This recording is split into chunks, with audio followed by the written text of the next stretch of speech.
Welcome to PowerCode Music. In this presentation, we're going to talk about the Behringer FBQ3102HD 31-band stereographic equalizer and how to use that unit as part of a mastering process for your final mixdowns. There are two common types of equalizers used for mastering in many recording studios. They are the graphic and the parametric equalizers.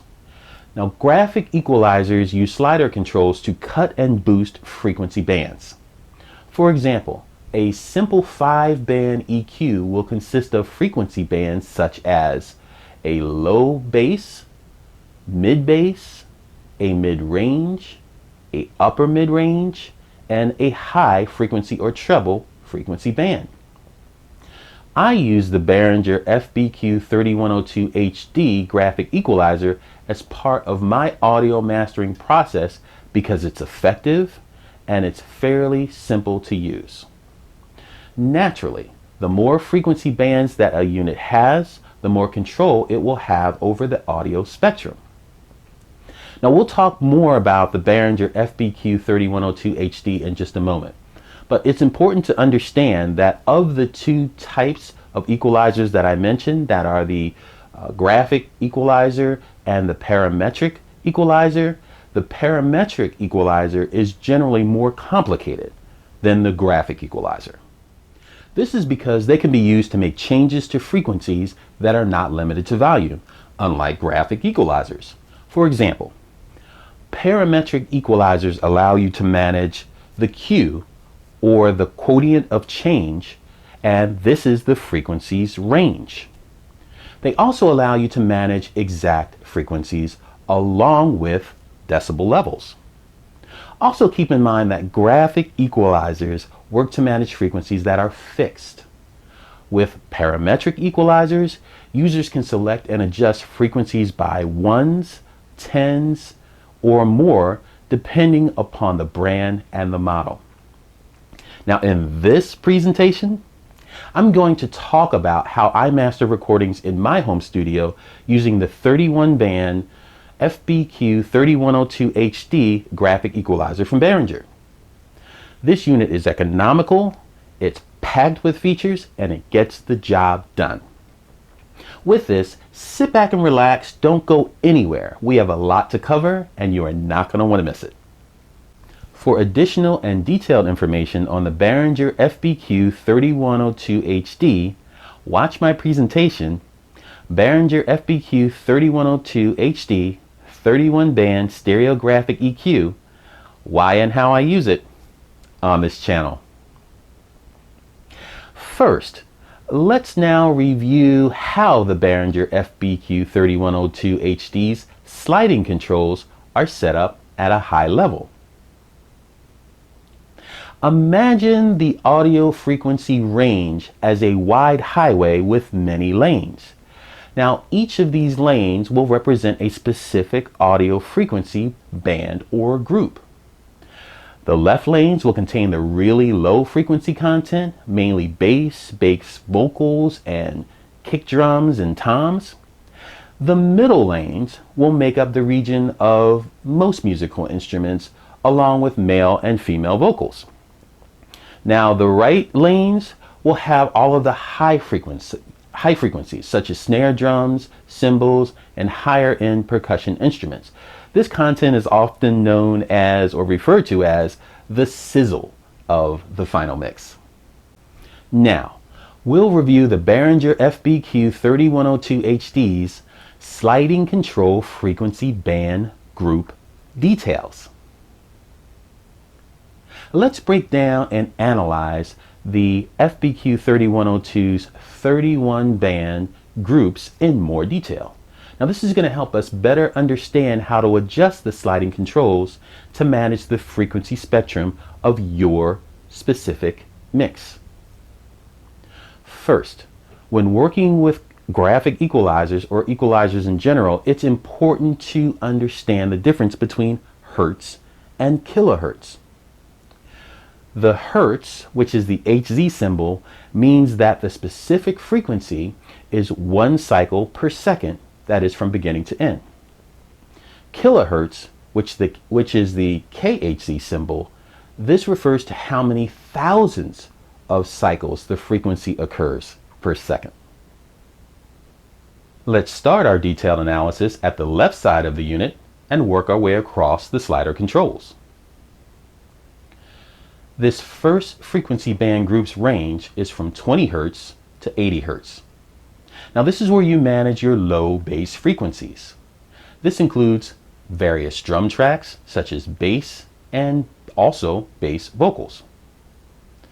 The next frequency band's group range is from 100 Hz to 800 Hz. Now this is where you will manage your mid bass frequencies.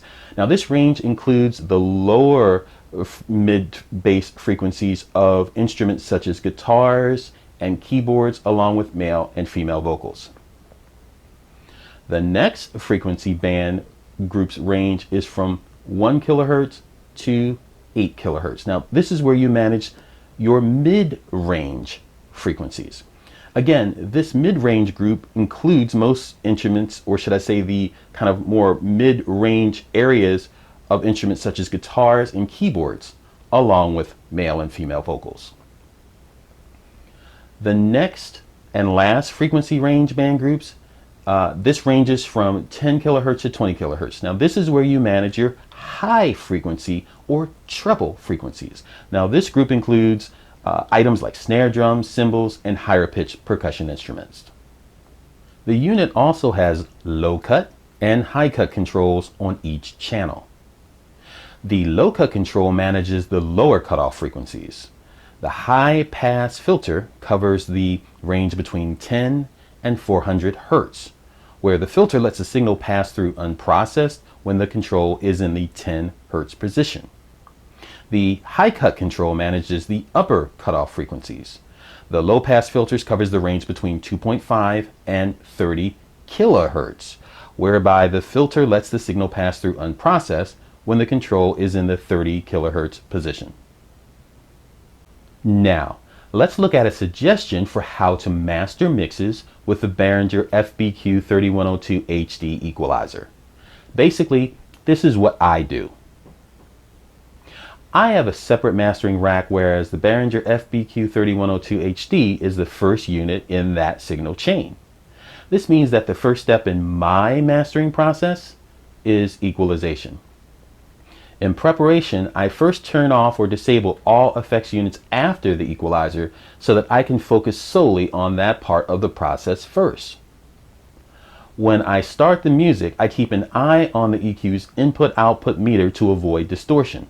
So to do this, you want to ensure that the I/O meter I/O out button is pressed. When the signal reaches approximately plus 18 dB, you're going to get clipping. It's going to start to clip.